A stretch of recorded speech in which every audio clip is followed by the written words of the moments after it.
Okay, so we're going to be in Isaiah chapter 10, verse 20 through 34. So I'll give you guys some time to go and flip to that. To let you know, we're actually going to be looking at Isaiah chapter 6 through 10 almost as a whole, a little bit of a topical study, but I came across verse 20 that opened up my mind to how I actually read and saw these particular 4 chapters working together. And I thought it was something good enough to go and to look at again and to see God speaking to us through the entirety of these chapters. And in fact, we all know that this was written as one whole thing. It wasn't made with chapters. We put chapters in later, so it only makes sense that the Bible is so congruent and so fluent and has a beautiful thing for us to see and to get by looking at a big overview of the chapters we have previously read. So with that said, we're going to pray and get ready to start. So if you can pray with me. Our Father in heaven, thank you so much for giving us this time to be able to come to you, to be able to read your word. Thank you for everyone that's able to come here, that we were able to get here safely, and for keeping Paul safe and the car accident that happened with him today. I would like to pray that you open up our minds and our hearts to not only see what you have for us, but that we understand it and that we apply it in our daily lives. And it's not just something that we hear and we think about when we go home and we do nothing on it, but it's something that we consciously do throughout the rest of our lives. In the Lord's name we pray. Amen. So I'm going to be looking at Isaiah chapter 10. I'm going to read to you verses 20, 34, and then we're going to then look at chapters 6, 7, 8, and 9, and also chapter 10. We're going to talk about it as a whole. So, Isaiah chapter 10, verse 20. In that day, the remnant of Israel, the survivors of the house of Jacob, will no longer rely on him who struck them down, but will truly rely on the Lord, the Holy One of Israel. A remnant will return, a remnant of Jacob will return to the mighty God. Through your people, O Israel, be like the sand by the sea. Only a remnant will return. Destruction has been decreed, overwhelming and righteous. The Lord Almighty, will carry out the destruction decreed upon the whole land. Therefore, this is what the Lord, the Almighty, says. O my people who live in Zion, do not be afraid of the Assyrians who beat you with a rod and lift up a club against you as Egypt did. Very soon my anger against you will end, and my wrath will be directed to their destruction. The Lord Almighty will lash them with a whip as he struck down Midian at the rock of Oreb, and he will raise his staff over the waters as he did in Egypt. And that day their burden will be lifted from your shoulders, their yoke from your neck. The yoke will be broken because you have grown so fat. It's an interesting translation. They have entered Aeth, they passed through Migron, they stored supplies at Michmash. They go over the pass and say, we will camp overnight at Geba. Ramah trembles, Gibeah of Saul flees. Cry out, O daughter of Gallim. Listen, O Laish, poor Ananoth. Madam is in flight, and the people of Gibeon take cover. This day they will halt at Nob. They will shake their fist at the mount of the daughter of Zion, at the hill of Jerusalem. See the Lord Almighty, will lop off the boughs with great power. The lofty trees will be felled, the tall ones will be brought low. He will cut down the forest thickets with an axe. Lebanon will fall before the mighty one. So to give you an overview of what is happening right here is God is giving us a very glorious end to chapter 10, where he talks about the people of Judah getting their final restoration in that day, which we know is it's a prophecy of the last days, a very specific day, the day of the Lord. And that it's going to be a glorious day, but it also has a very real and to them very present, a near prophecy of what will also happen when Assyria comes to attack them as well. So it's a dual prophecy, one in the far future that has not happened yet, and one that has happened and is something that the people who be reading this will be able to see and understand, and they will actually when you see verses 28 through 32, because not all of us live in Israel and know these places, God is giving them a very direct path from the north straight down to Israel of how someone would actually conduct a military invasion, which the Assyrians would do. And later, we're not really going to touch on it. That'll be a study, which I know Paul would absolutely love to do, is talk about the end times and all of that. But that will be Magog when they go to do the invasion. And that's a lot of people, when I heard them, they talk about when they believe that this particular far prophecy is talking about when God steps in to save Israel. So that's just something for you to think about. But we are going to be doing our overview, and before we even talk about that, I'm going to direct your attention to verse 20. And that day, the remnant of Israel, the survivors of the house of Jacob, will no longer rely on him who struck them down, but will truly rely on the Lord, the Holy One of Israel. I thought that was fascinating for a few things, because I realized that chapter 6 of Isaiah starts out with his own personal realization to rely upon the Lord. And then I realized something, because I always had an issue with it, and I brought up to you guys for chapter 7, is that there are some odd amount of years, like maybe 30 or 20. I don't know the exact. I should have had my notes here so I can give the exact amount of years. But there is the king Uzziah, and then his son, and then we have Ahaz. And we have this weird chapter break from chapter 6, when Uzziah dies, and we have Isaiah's eyes opened, and he truly sees the Lord on the throne. And then we have chapter 7, and something unique, because I went and read back chapter 7 that I didn't initially see before, which ties Isaiah chapter 10, and in fact, all the chapters together. And so I'm going to kind of lead you to Isaiah chapter 6. And I'm just going to read to you the very first part.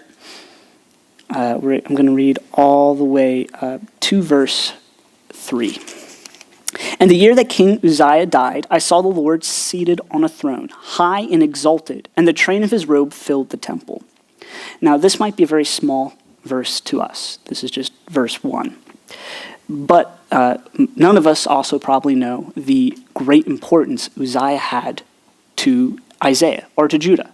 At this time, King Uzziah was well known. He was well known by Egypt. He was well known by everyone. He was a powerful king. He was a good king. He had 300,000 soldiers at his command. That's a huge army. He might even had more, but what I could find is that he was a powerful king. He was well known. He was well respected. People loved him. They looked to him. He was what we would consider to be in a sort of a very peaceful, or even if you would give me the slack to say, a golden era of Judah. This was a prosperous time. This was a good time. Everybody was looking to Uzziah to lead the nation and to bring them the prosperity, wealth, and peace. And we even have Isaiah looking to Uzziah to give him this prosperity, this peace. And he's excited about it. He obviously is really into the reign of Uzziah and looking to him, because we notice when he finds God, when he introduces his ministry of seeing God on the throne, it is the year that King Uzziah died. And I think it's very interesting because the Holy Spirit is very peculiar about how he actually writes the book. Is the very next thing is he sees the Lord, and where does he see the Lord? If we read it, he sees him on a throne, high and exalted.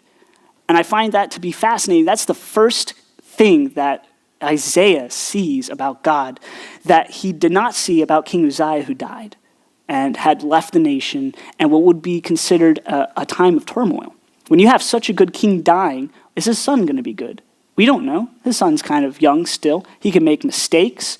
The nation can go downhill. Would the soldiers still want to fight as valiantly? Like, there is a time of actual confusion, a time much like we feel when we get a new presidency. Well, we don't know these people.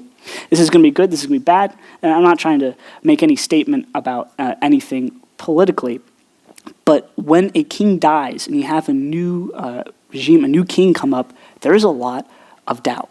There is a lot of things that people sit there and say, wow, this person who we've looked to, who we've put on the throne of Judah, who has led the nation in one of the greatest, most prosperous moments that we have, who has done so well for the nation, he's now dead, he's gone. What next? And this is when Isaiah, he hits what I would call a low. And he hits an issue. He hits doubt.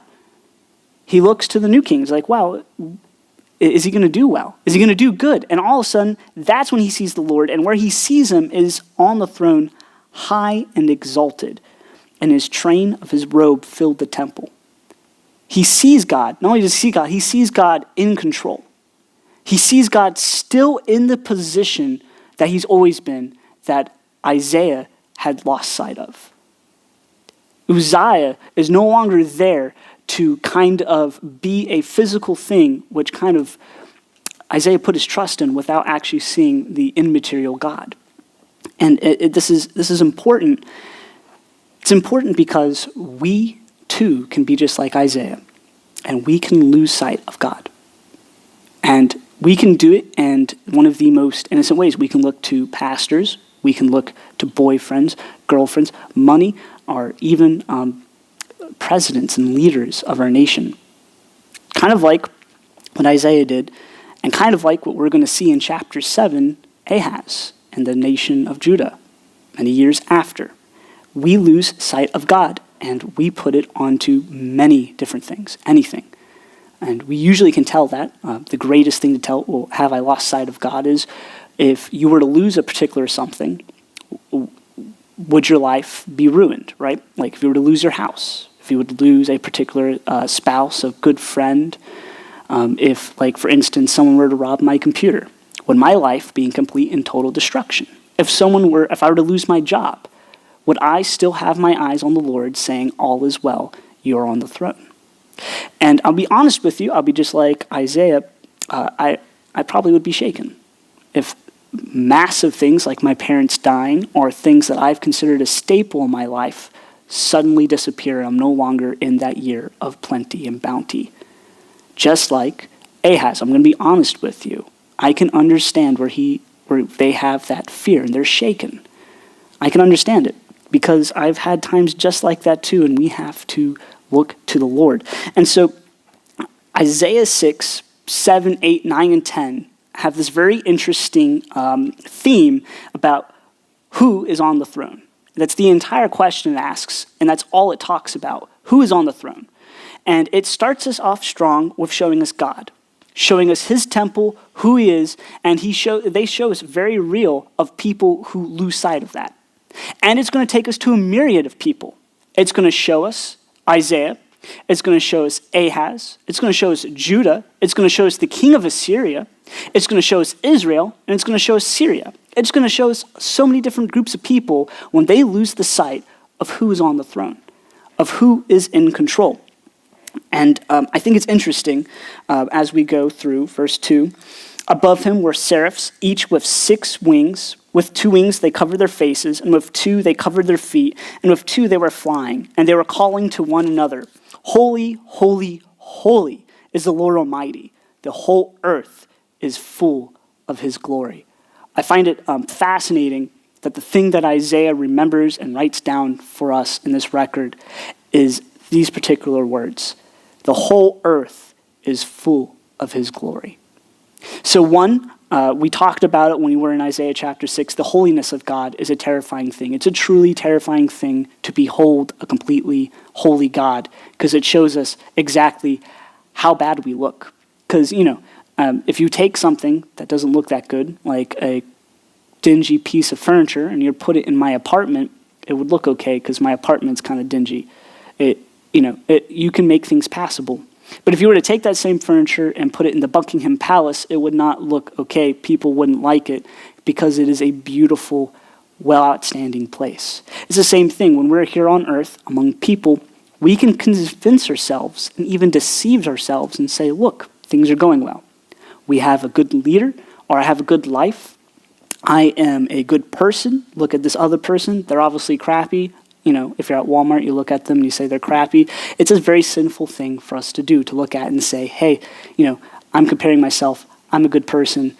And we're not putting ourselves in front of God and waking up and seeing that. But another thing is that the angels remind Isaiah that the whole earth, despite how he feels, despite the moment where he's in, is full of God's glory. And God hasn't ever left the throne. He is not, he hasn't lost control. He's not just suddenly, nowhere to be found. God has always been there and always has and always was. It's the whole earth. And it's not just the fact, and it's a reminder to Isaiah that Uzziah, who had all this great glory God had given to him, and this particular glory when he dies is not gone, it's not lost because it's the Lord's. And the Lord is everywhere. He holds supreme.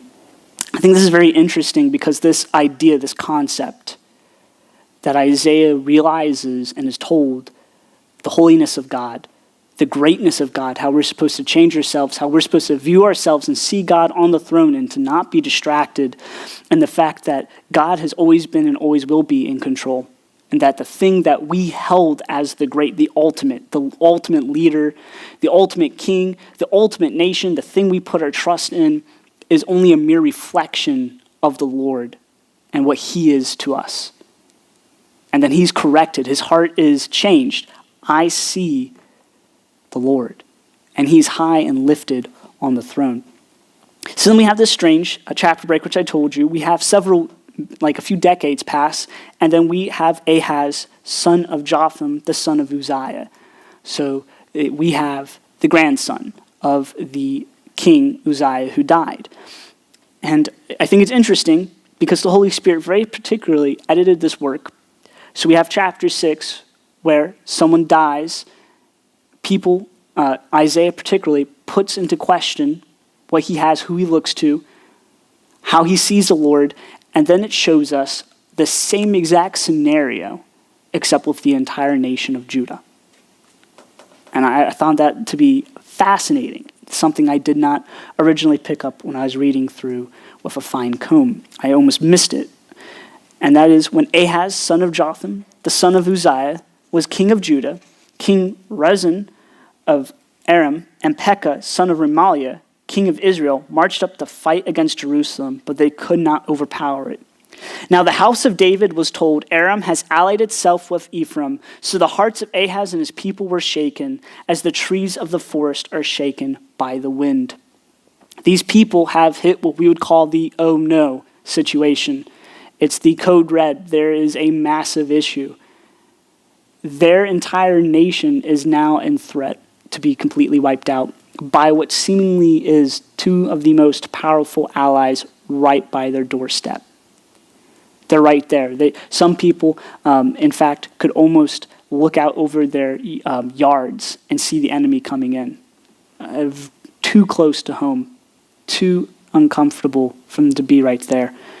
And God meets Ahaz in this moment. I think that is fascinating. The Bible doesn't record necessarily in Isaiah God meeting Ahaz up till this particular moment, and it's the moment when the thing he put his faith and his trust in, right, is when he has kind of lost that trust in it. He's lost trust in national security. He's lost trust in the faith of his army and his wealth, his power, his might. He has lost trust and his heart is shaken, and God comes and he says, hey, tell him, be careful, keep calm, and don't be afraid. And do not lose heart because of these two smoldering stubs of firewood, because of the fierce anger of Rezin and Aram and the son of Remaliah. And he comes and he's basically saying, I am the Lord. I have Judah. I have it. I am on the throne. Judah will not fall. You will be saved. Don't fear. What are you doing? Don't be shaken. Don't sit there and be deceived. You have been, by your great wealth and your power, by sitting there and looking to everything but the Lord, and now you get to see, and you get to look, and you notice that that is not what gives your life fulfillment, doesn't give it content. This is something that is smoke and mirrors. And now he stands to make a choice, to put his faith and to make the Lord on the throne, to sit there and to change his plans and his life that he has put on what he thought was something stable, his glory and his power and his nation, and to turn it to the Lord and to not be afraid and to find peace and rest from that. And to see God through what we would consider to be an intense situation, because he lost a whole lot of men. He lost over 100,000 men in a day, and that is not something that just happens. Those type of styles of wars were brutal, but that is a lot of people to be killed, to be lost in a singular day. That is a fantastic amount of people, and that is something that we haven't necessarily even seen on American soil, that many people dying in a day. It is in Gettysburg, they took over a year to try to bury all the dead bodies that have died everywhere. And now we have something that is much greater, exponentially greater. The bodies would still be there, rotting almost. I could almost guarantee it. A year, maybe even 2 years, when God saves them from Israel and from Syria. Almost. I'm not an expert, so don't quote me, but there would be something. You don't just come out there and clean up the dead bodies after such a massive defeat. The enemy is right there. Who are we kidding? That is a phenomenal amount of people that are dying, and the nation is in utter distress. And Ahaz, almost like myself many times in my life, does not make the choice to put God on the throne, or to not put God on the throne, but to see the Lord on the throne. He would rather still have his version of what he wants, his ideas, his plans to go through and to succeed, instead of trusting in God and saying, you are right, you are on the throne, I am going to put you high and lifted up, and to be calm and to be relaxed and to trust in you. And that's a hard thing, and I know I can keep on saying it, but there's a lot of times where I'm pretty sure if we were to look into our lives, if we had per se a story in a movie of the life of Jordan, there'd be many times when we can sit there and we can say, hey, this is a good time when we should put faith in God. When we should sit there and say, no, you're on the throne. I see God. I know his plans. It's very clear. It's crystal clear. He found me in this moment, and he comes and he spoke to me. He gave me a word, or we were reading the Bible study. Never has been a day where I've been going through a stressful situation where I don't miss reading my Bible. When something is terrible, when something tragic happens, it's one of the things I make sure not to miss out. Now, if things are going well, you could probably find me missing out on reading the Bible, being honest with you. It's not a good thing. It's something I look and seek to correct, but it's a true thing. When we go through a hard time, we do go to God, and he is more than willing to speak to us when we're ready to listen. And all of the nation of Judah was ready to listen in this particular moment, and that's when he sends out his prophet to tell them a harsh word, a beautiful word, but a word that is still harsh because God knew their heart and their intent and their refusal to see him on the throne.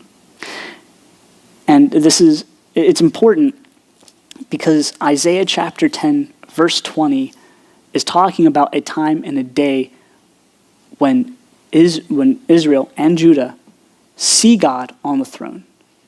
It changes. They, just like Isaiah, will see him on the throne, and they will herald him as the only person who they rely upon.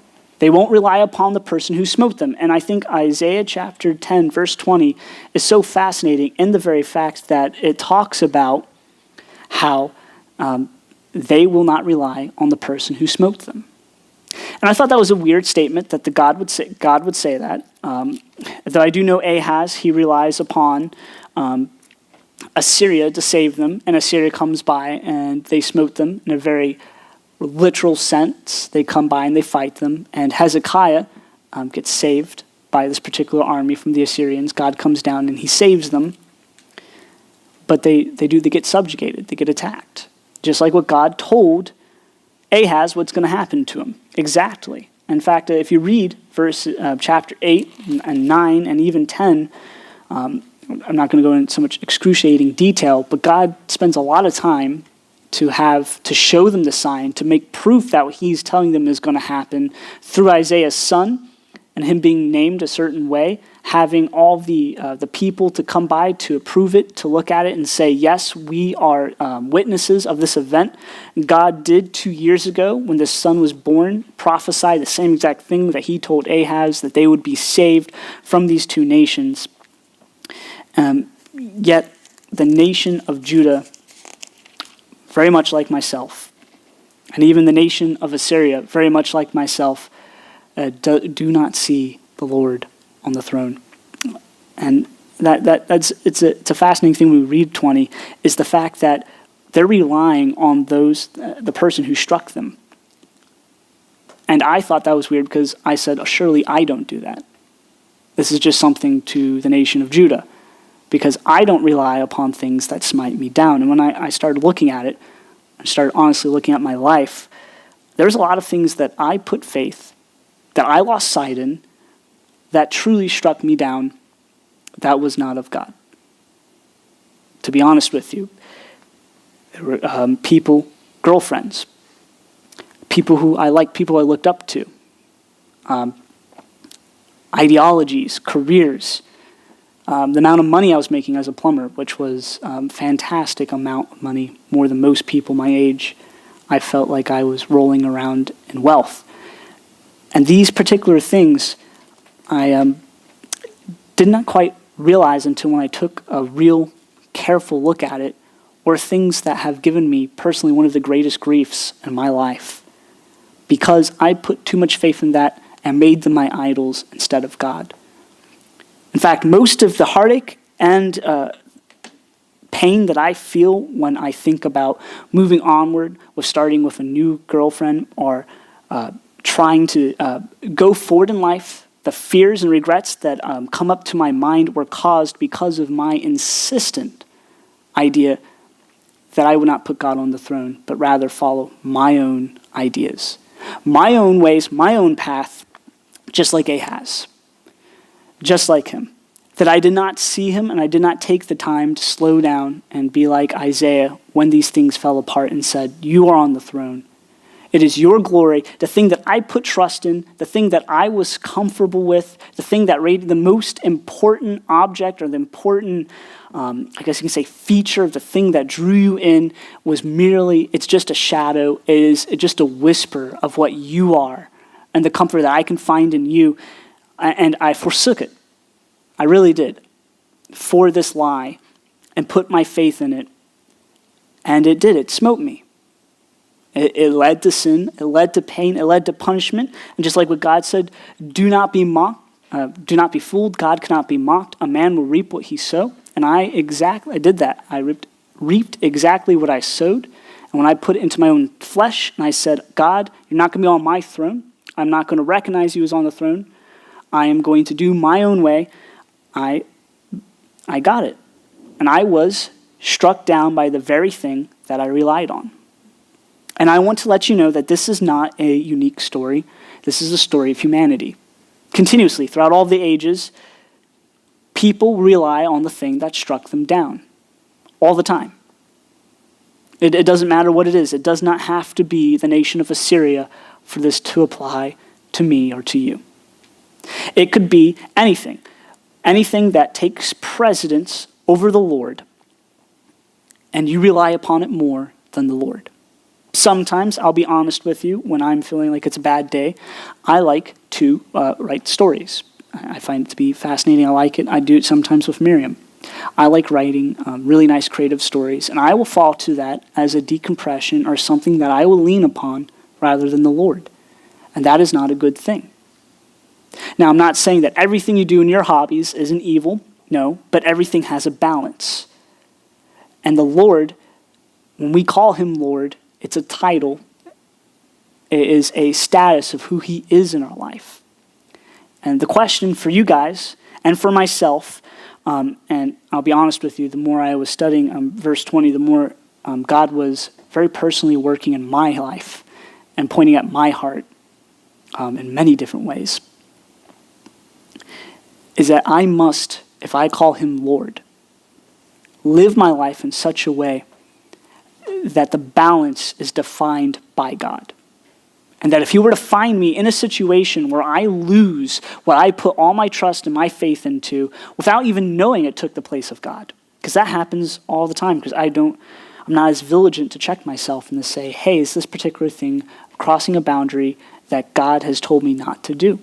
It sneaks past me. It really does. It pops out of nowhere, almost, because I'm not paying attention. And I have to wrestle with it and take it to God, and sometimes it can lead to very uncomfortable things. Like, for instance, I am blocked out mostly of my own phone. And that is not a happy thing to talk about when you meet new people and they sit there and they would ask you, hey, just look that up on the internet for us. And most of the time you can't. Like, I'm sorry, I don't really have access to YouTube. Can't really listen to it when I'm not in with Wi-Fi because of the special blockers and things I have put on my phone to help me stay on the right path with God.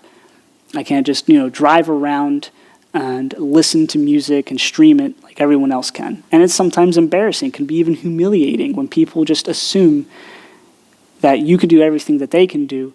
And not saying that that particular freedom is bad, but it is for me. That balance should never change in my life. And that's something that I've discovered.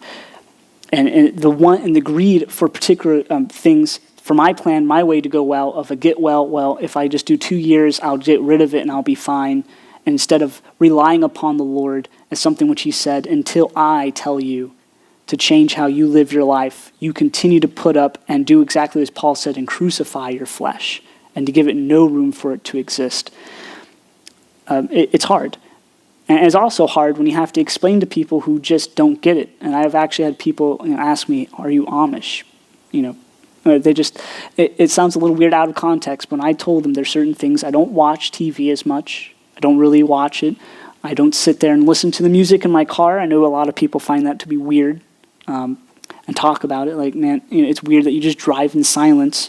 But there's things that I do that God has specifically told me and have shown me that makes my walk with him easier and puts him on the throne, besides what I want and what I see.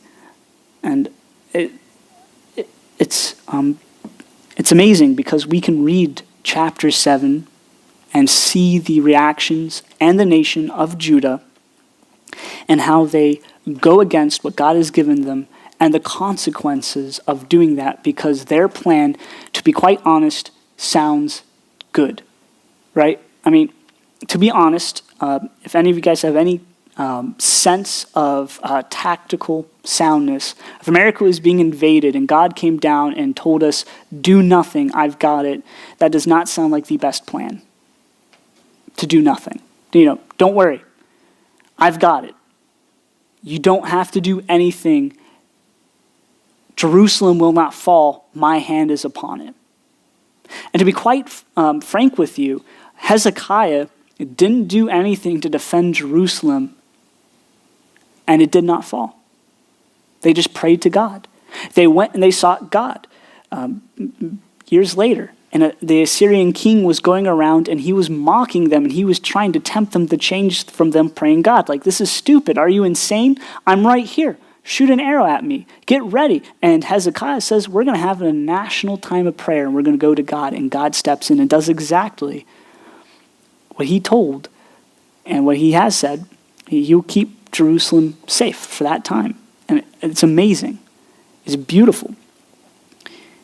A lot of things that God has for us to put him as the Lord, as the person who leads our life, usually doesn't make sense or is pleasant. And I found that out, and I think it's fascinating because it is not within the nature of man to be told, do nothing.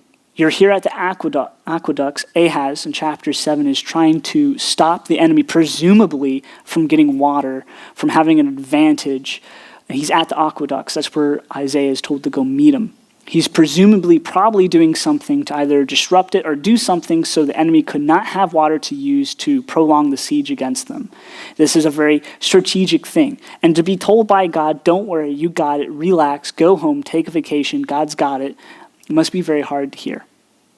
all the workers that are there, all the people who probably have had their sons, their brothers, their husbands, their fathers died and killed in a single day. That's really hard to hear. To put God on the throne, and that it's a beautiful thing, and it's not something that is going to strike you down. Because if you notice in verse 20, it says, "In that day, the remnant of Israel, survivors of the house of Jacob, will no longer rely on him who struck them down, but will truly rely on the Lord, the Holy One of Israel." It is making a comparison about the thing that we think is good outside of the Lord, that we put our trust and our faith in, and we put more weight and importance than God's rules, truly does strike us down. I attest to that. I'm pretty sure there's many people, even Pastor Ray, who can attest that our ideas outside of the Lord do in their own way come back and strike us down. But God does not. It is a comparison. And a lot of people who I've talked to who are against the idea or the things and the weight of the world will always say, well, the laws that God puts in place, the 10 Commandments, they inhibit, they strike down my life. They suck out the fun. They take out the glory of my life, the best years of my 20s, and I can't do what I want. The entire laws of God are antithetical to the best of my life. And to be quite honest, when you follow in with them and you look at their lives, their direct defiance against the commandments of God and how to live are the very things that strike them down. Whereas the obedience to God was their salvation. And it's the same thing for Ahaz. It was the same thing for Uzziah. And to be quite honest, it would have been the same thing for Assyria had he not been so, or the king of Assyria, had he not been so prideful. He could have been saved if he had done the intent and the will of the Lord and had the right purpose in mind and was honoring to him. Assyria would have not been turned and have been destroyed by God, would not have been judged. But they, as well as Isaiah, and as well as the nation of Judah, and as well as Jonah Van Tyne, lost sight of who was on the throne. And through prosperity, they were filled with absolute pride and arrogance and stood up against God. In fact, we've already talked about verses 13 through 14 in chapter 10 of Isaiah, when the king of Assyria is talking, "By the strength of my hand, I have done this. By my wisdom, because I have understanding. I removed the boundaries of the nations. I plundered their treasures. Like a mighty one, I subdued their kings. As one reaches into a nest, so my hand reached for the wealth of the nations. As men gather abandoned eggs, so I gathered all the countries. Not one flapped a wing or opened its mouth to chirp." And God reprimands him and says, "Does the axe raise itself above him who swings it?" God is saying, hey, I made you. Like in Isaiah chapter 6, God is still on that throne. He hasn't left. He hasn't left when Isaiah saw it. He never was off it beforehand, and he is still there. We could probably even go and verify it if we could to this day. And will be until God ends all time on that throne, and his glory is still throughout all the earth. It will be. In fact, what is interesting is what makes a reality always where we have this weird fantasy that the good always wins, that something always comes out of it, is because that God is good. And God is always a permanent thing of our reality. He won't disappear. He won't leave where he is. He's not going to leave the throne. No one can dethrone him. Good is a permanent thing of our reality because God is a permanent thing of our reality. He's always is, always was, and always will be. I find it's fascinating. It really is that a lot of our issues, a lot of the things that we meet in our life, a lot of national issues, a lot of international issues, to the smallest personal issue of the calamity of the world, falls down to who is on the throne. Is it you? Is it the person that you look to? Is it Uzziah? Is it Ahaz? Is it Assyria, who we sit there and say, they will surely save us. This is the most tactful, sound plan. Everybody agrees with it. Everybody's doing it. Assyria is the way to go. Or is it the Lord? And it's a very weighty thing. It's a hard thing. And I'm not going to lie to you. I'm not perfect at it.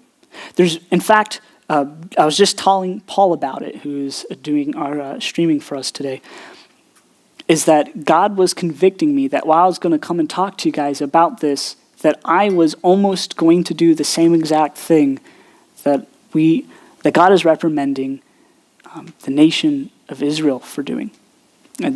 Specifically nation of Judah, my bad, because he's talking to Judah. But he's reprimanding his chosen people. He's saying, you need to rely upon me. And on that day, on the day of the Lord, right, of both the far future and the near, when Assyria comes to fight, there will be a remnant who will not rely upon him, but rely truly upon the Lord. And that is something that I struggle with. In fact, there's things in my life where I don't want to give God full control over what I do or how I live my life. And quite recently, there was something where I said, man, this is not a good thing necessary from the Lord. It's not a sinful thing per se. It is not a blatant evil. God doesn't have something written about it, but it's not a good thing. And I kind of like the not a good thing. I enjoy it. It's something that I look to, that I relax, that I spend more time into it. Be even more real for you, it's actually the amount of times that I go and I look and I play with video games and with writing stories that I go and I look, I relax to. And it might seem something small to you, but it's something that God spoke to me and said, listen, the thing that you're relying upon that is not me and is becoming your God will be the very thing which will strike you down. Because if it's not of the Lord, then what is it? The Bible is very clear that you're either of the Lord or it's not. And anything that takes me from God is a tool that Satan uses that is very sneaky. Well, it's not a sin. I mean, it really is not a sin writing stories. But if it's something that takes all my time, it takes my focus away from God, it is something that pulls me away from doing my duties as a brother to my sisters and to my other brother, as a duty as a son to my father and to my mother, if it takes me away from my work, which God has placed me in, if it takes me away from what I'm going to do here for you guys today for the Bible study, if it does something which God has sat there and he told and he has put into my heart to do and to live, and it is hindering me, and it is something that I have placed above the Holy One of Holies, of the person who should be my Lord and my Savior, then it will surely be a thing that will strike me down. And it's not no ands, ifs, or buts. It could happen in 20 years, but it will be a thing that will cascade and become a problem because God is not the person who I recognize as on the throne, but some other random idea and plan that I have put in place that will come in conflict with what God has. Because I am doing in my sinful flesh, and I am so good, oh so good, at deceiving myself and saying it's okay. It's all right. It's not a blatant thing that God has called a sin or an abomination. I'll keep on doing it. No, I haven't read the Bible in 2 or 3 days. Oh, it's okay. I'm not going to go look to the Lord. It's just a nice, relaxing thing. There's nothing wrong with it. And it starts to affect all my life. Because what God has said, what comes out of us, what comes out of our mouths is indicator of what comes out of our hearts. And a lot of times when I find myself going away from God, I have an ungodly amount of sin in my life all the time, where I am a creature who needs to be reborn again and continuously needs to bring God back. And without that, without realizing who I am and what I am as God is restoring me, taking me from glory to glory, is I am a truly evil person with sin in my life. And if I'm not actually trying to actively seek God, I'm actively trying to please my sin. Actively. It's not a passive thing. It's something that we will actively do, that we can lie to us and say, oh, it's just It's a passive thing that's been turned off. I'm not going to actually, all my things that I do without God in the center of my life, it can't truly be me going against his will and truly plugging away at doing what my heart and my desires are to be into sin. And it's a hard thing. It's a thing to take and have all of my life be in a balance, everything, the things I don't want to give to God, the things that I like, so that I see him truly on the throne, truly leading my life. And that is something that he's proud of. In fact, he's delighted that Judah and the remnant of Israel and the house of Jacob finally get it. On that day, when they finally understand, their eyes are open and they rely upon God instead of the things that struck them down, God rejoices in that. And in verse 21 it says, a remnant will return, a remnant of Jacob will return to the mighty God. In verse 22, though your people, O Israel, be like the sand by the sea, only a remnant will return. Destruction has been decreed, overwhelming and righteous. I think my ESV says overwhelming and righteousness are a righteous decree. But verses 21 and 22 were very hard for me. I'm not sure if they're hard for you. But God's chosen people, though they be like many, only a remnant will turn to God, and only a remnant will rely upon him, and destruction for those that don't has been decreed, and it is a righteous decree. God's chosen people. That's a hard thing to read. In fact, we've been reading it through Isaiah 1 all the way to chapter 10. When you look at it, continuously, God brings up the destruction decree that he's going to bring against the people who do not rely upon him and who look to themselves and their own selfish desires to lead their life. And God talks about it, about the drunkenness of the leaders, about the inability to take care of the widows and the orphans. You guys, we've all gone through Isaiah chapter 9 and 8, and we've gone through 3, 2, and chapter 4, where it talks about all of the issues that are plaguing Judah. And they're all coming and streaming from the fact that they do not see God on the throne. They do not see God in his proper place. They won't recognize God on that proper place, and so these problems and issues come about. And so because they're not relying upon God, his decree of destruction on that errancy is righteous, and it is needed. Because there are many people who are suffering and being abused under this sinful system that does not recognize or put God on the throne, that are probably crying out to God and saying, when will you make this right? And God's telling us, I will. It will come. It will, like what Habakkuk says, what I say, my decree, it might take a while, but it is sure. It's going to come. It's absolute, and it is righteous. It is right standing. No one can stand up and say, but God, why did you bring that punishment to Judah with Assyria?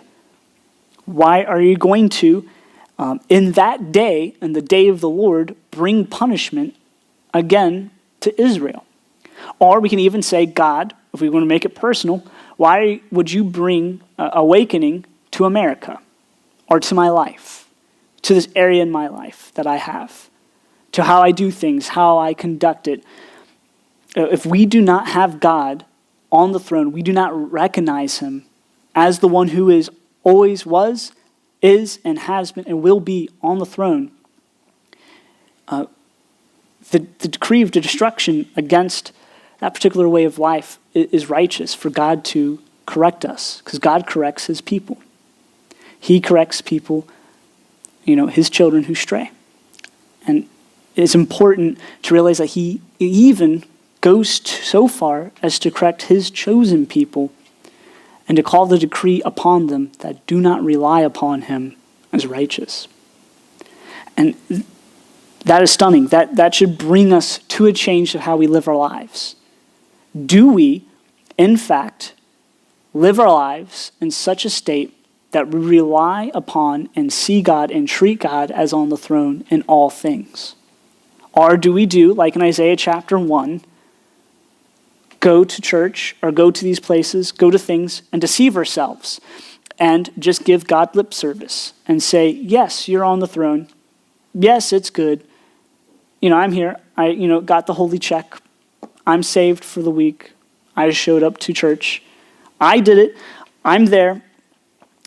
And live a life apart from church or apart from the Bible study, and a life that would not even indicate that you remotely think that God is someone who's in control. And I'll be honest with you, there's been times where I've done that. It is very easy. It's not like a 25-step program of how to try to get in and then you forget your password. It is a super simple thing to fall into. In fact, some of us can even be doing that without realizing it. Living a life where we do not, or we say that God is on the throne, but really and truly in our lives, he is not. Because there comes to a point where praying and looking and seeking for God to make the change in your life also has to meet to a point where you also make that choice, as hard as it is, to turn back your back to that temptation and to walk away from it and say, no, I am making that active choice to follow after God. And for me, that realization was a huge thing, is that God will be the person who I will rely upon to give me the strength and the ability to, when the moment comes, to actually be able to make the conscious effort to remove myself from that situation and to honor God. And sometimes when I talk to people, they think it's an automatic kind of thing. I prayed to God, I should automatically never suffer with that. Or they sit there and they'll talk to me like, why do I continue to struggle with that? Because it's a continual process where you also, with your free will, make the choice to honor God. And it's a hard thing. It's a hard thing because verse 22 sounds just like when we hear in many other verses in the Bible that the path of destruction is wide and many pass through it. And the gate to salvation, to be with God, is narrow. It is hard to find, and few find it. That's exactly what verse 22 is giving us a remnant of. Yes, though God's chosen people, correct, God, he lived up to his end of the deal. They are like the sand by the sea. They're innumerable. There's so many of them. Only a remnant will return. Only a few truly make the conscious effort and realize when the Holy Spirit convicts them, this is an issue. God is not I do not recognize him as on the throne in my life. I do not live it. I am not going into it. I'm not even seeking it. And they realize it. And they turn to him. And those that don't, it's a righteous decree of destruction. And that is a hard word. It's not a happy word, because that also applies to me. Because like what Paul says, and he talks about in Romans, if Israel is God's chosen people, then what are we as Gentiles? And to think about it seriously, this is God's chosen people. He has no issue saying that his decree of destruction for those that do not put him on the throne, to not live their life and to actually have him at the center of everything, the destruction is righteous. It will be the same exact thing for us as Gentiles. And to not deceive the fact that if we were born in America, or I go to church, that automatically guarantees you that you have found the straight and narrow way. Living and finding Christ and giving your life to him is like what Pastor Ray says. It is a thing that is so hard, because it is continuously going back to God. It is crucifying our sin, giving it no place for it to stay, and to be constantly going back to God and putting him in our life. I'm not sure about you guys, but I do struggle with that. There's many many times where even I realize that I've strayed from the path, and sometimes I don't even want to get back on it, and God has to correct my heart and my attitude and change me. To be entirely honest with you, and I hope you guys too really search out and see where you truly stand with God. To be honest with yourself, to make sure that you go through and check your life and see, is God on the throne? Anyway, verse 23. The Lord Almighty, will carry out the destruction decreed upon the whole land. There's not a single place where he's going to leave untouched. God is the all-seeing one. He is the all-knowing one. Just like in our own lives, there is nothing that he's going to pass over, and he's going to get everything, and it is a righteous decree of destruction for everything. A very solemn thing to think about. Therefore, this is what the Lord Almighty says, O my people who live in Zion, do not be afraid of the Assyrians who beat you with a rod and lift a club up against you as Egypt did. Very soon my anger against you will end, and my wrath will be directed to their destruction. The Lord Almighty will lash them with a whip as when he struck Midian at the rock of Oreb, and he will raise his staff over the waters as he did in Egypt. In that day their burden will be lifted from your shoulders, their yoke from your neck, and the yoke will be broken because you have grown so fat. I think my ESV says something slightly different. But anyway, this is verse 24. God is now no longer addressing the particular righteous decree, which he has continuously brought up again and again on the judgment of Judah.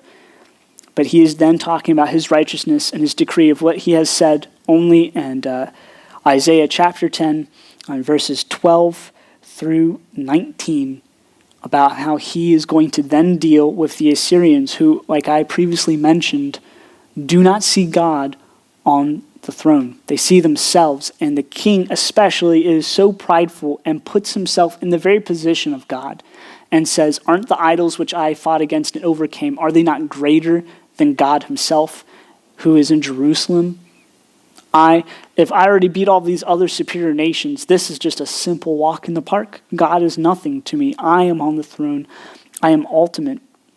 And God is talking, and he says, not only is he going to judge Judah, but he's reminding them again that he's going to judge Assyria. I think it's very interesting because we can forget exactly what God's going to say, especially when we're going through pain and through a very tough time. I mean, the fact that they're going to be judged and they're going to be attacked from all sides. There's going to be a lot more people dying. There's going to be mothers eating babies in sieges, which God is very real with them. There's going to be absolute real pain. God takes the time to remind them yet again, do not be afraid of them, for I will come and I will give the justice. And he gives a very interesting thing. He reminds them, he gives them a reminder of when he did it again, and at Midian at the rock of Oreb. And if any of you guys are great Bible note takers, this happens with Gideon. And actually, I have the place saved in my tiny Bible. Actually, it will be in Judges chapter 7, verse 9, all the way to the end of chapter 8, which I'll read very quickly and briefly for you guys, of who God is reminding Judah what he will do. And a very brief recap of Gideon. In the very beginning of when we meet him, he also struggles in seeing God on the throne, but with his identity, which I think is a very, very fruitful study for you guys to go and look at.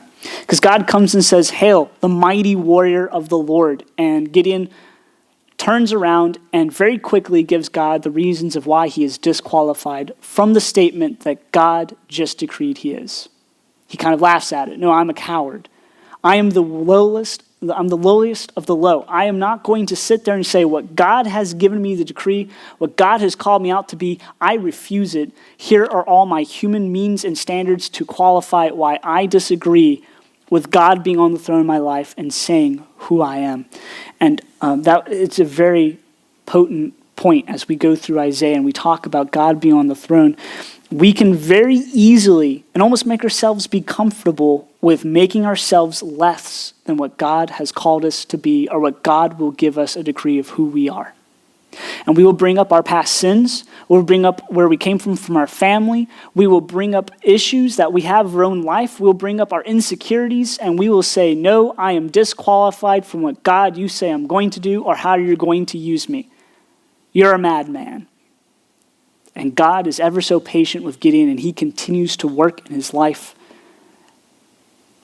And God being under control and on the throne makes Gideon a mighty warrior despite anything that Gideon gives him to disqualify him for.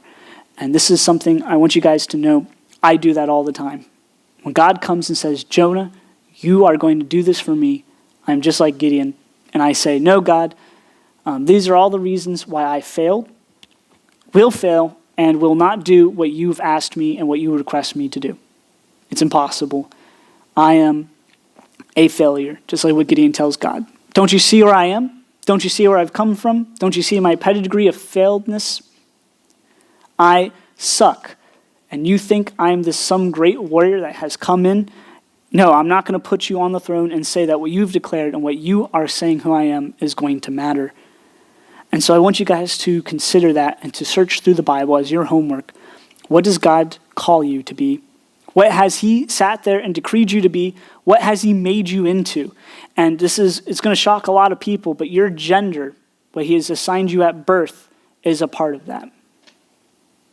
Your orientation, which he has led you to be, our sexual orientations and desires, no matter how much we like to say it's comfortable, is a part of that design of what he has made us to be. And a lot of people can be upset with that. And a lot of people will hate that. And even just saying that and having it being put out on the internet could be something I could be at risk of losing my job, maybe even for saying that. But I'll be honest with you, that is what the Word of God says. And I find that to be something that I will not compromise on. Not now and hopefully not ever. That is something which we must stand on guard and look and take to God and to see where how we feel, our emotional response to him doesn't line up. Does what we think, we look at ourselves in the mirror when we say, yes, this is Eve, as I stare into the mirror. Yes, this is Clint. This is what God has called me to be, what he has designed me to be. Do we agree with that? And I find myself very often struggling with a deep sadness, even depression, and I do not look in the mirror and assign myself the same value. In fact, do exactly what Gideon does and laugh at what God has called me to be and says that's impossible. Anyway, with that aside, verse 9 of chapter 7 in Judges. You don't have to flip there, but I'll read it for you. That same night, the Lord said to him, arise, go down against the camp, for I have given it into your hand. But if you are afraid to go down to the camp with Purah your servant, and you shall hear what they say, and afterwards your hand shall be strengthened to go down against the camp. Then he went down with Purah his servant to the outposts of the armed men who were in the camp. And the Midianites and the Achlamites and all the people of east lay along the valley like locusts in abundance, and their camels were without number, as the sand that is on the seashore in abundance. When Gideon came, behold, a man was telling a dream to his comrade, and he said, behold, I dreamed a dream, and behold, a cake of barley bread tumbled into the camp of Midian and came to the tent, and it struck it, so that it fell and turned it upside down, so that the tent lay flat. And his comrade answered, this is no other than the sword of Gideon, the son of Joash, a man of Israel. God has given into his hand Midian and all the camp. I find it fascinating that the very same pedigree that Gideon gave for God for the reason why he is disqualified from this job is just something that this random person will pull up for the reason why he is going to accomplish what God has set him to do. I think it's interesting that Gideon is obviously afraid. He does not believe God that he's going to take the camp. Obviously, that's why he's here. Obviously, that's why he takes his servant.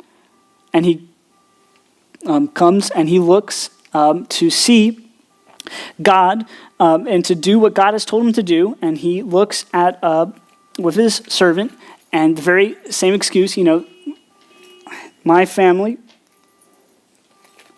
it sucks, it's terrible. This is the very same family who the soldier looks and he uses as a reason for this is the victory that God is going to have. And thank you, Jordan, for that beautiful, it's not joking. It wasn't you? Oh, all right. But the servant says, hey, this is Gideon. This is who he is. He is a man of God, a man of Israel. And that is something that will strengthen Gideon. The excuse that he gave to God why he could not be who God has declared him to be, and he hears it, and he is strengthened, and he goes, and the story continues onward. I could read it for you guys, but the most important part is he goes and he defeats Midian, and they chase him all the way, one of the kings, Oreb, to a rock, where Oreb dies. And that is what Isaiah chapter 10, verse 26 is talking about. Is God is going to come and he is going to do exactly what he said, despite whether or not we believe it. But it's amazing that he references that point because God has continuously, throughout this moment and up to now, given people reasons and assurances that he's going to do what he says he's going to do. And so one of the big things that I want to talk to you about is, well, how can we put God on the throne? How can we trust him? How can we make sure that we're not going to let other things take God's position? And one of the main things that he did for Gideon, and he continuously did for Gideon, that he'll do for you, and that he has done for the nation of Israel. Don't forget, we have in Isaiah, I believe it's chapter 8, it could be chapter 9.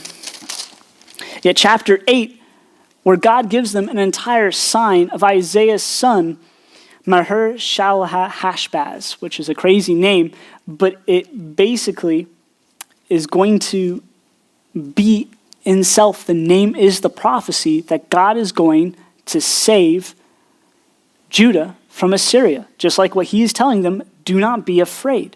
And he gives them a time of a person, of a place, of the mighty warrior of Gideon, how a great victory was done with a person who continuously doubted and continuously sought God to give him a second affirmation. This is what he's going to do. And God, treating Israel the same way, gives them another affirmation in chapter 8 of what's going to happen.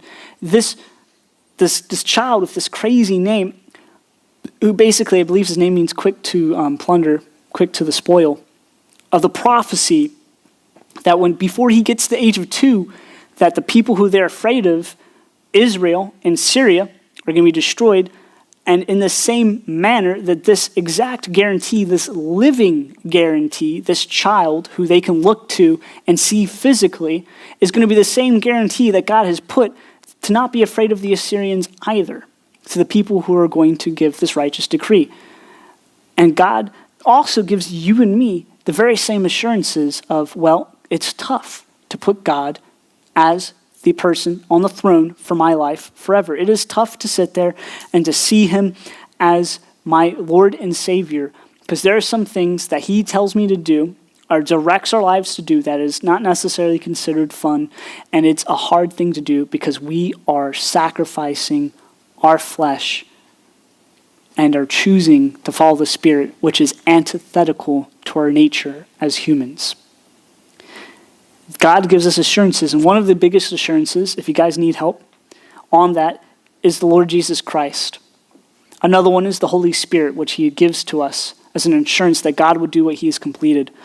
And then, if you want, continue to look throughout your lives, and we'll see that our own testimonies can be assurance that God will do what he says. Because God makes a lot of claims that once you get saved, he's going to do something. And look for your life to see, has God done the things and the claims that he said he's going to do when you get saved?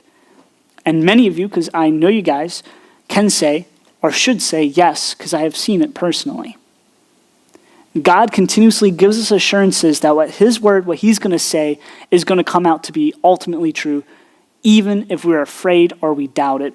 And he even gives the nation of Judah a physical reminder and a reminder written in the Bible itself, which Isaiah is writing down for them, to keep them and to make sure they stay straight and to put enough trust so when in that day they will no longer rely on him who struck them down. So verses 28 through 34 is a very fascinating verses, not verse. And we'll go over it quickly. There's a lot to talk about it. When we talk about the end times, when we go through everything, they enter Ahaz, they pass through Migron, they store supplies at Mikash. They go over the pass and say, we'll camp overnight at Geba. Ramah trembles, Gibeah of Saul flees. Cry out, O daughter of Gallim. Listen, O Laish. Poor Anoth. Madmenah is in flight. The people of Gibeon take cover. This day they will halt at Nob. They will shake their fist at the mount of the daughter of Zion, at the hill of Jerusalem. See, the Lord Almighty, will lop off the boughs with great power. The lofty trees will be felled. The tall ones will be brought low. He will cut down the forest, the thicket with an axe, and Lebanon will fall before the mighty one.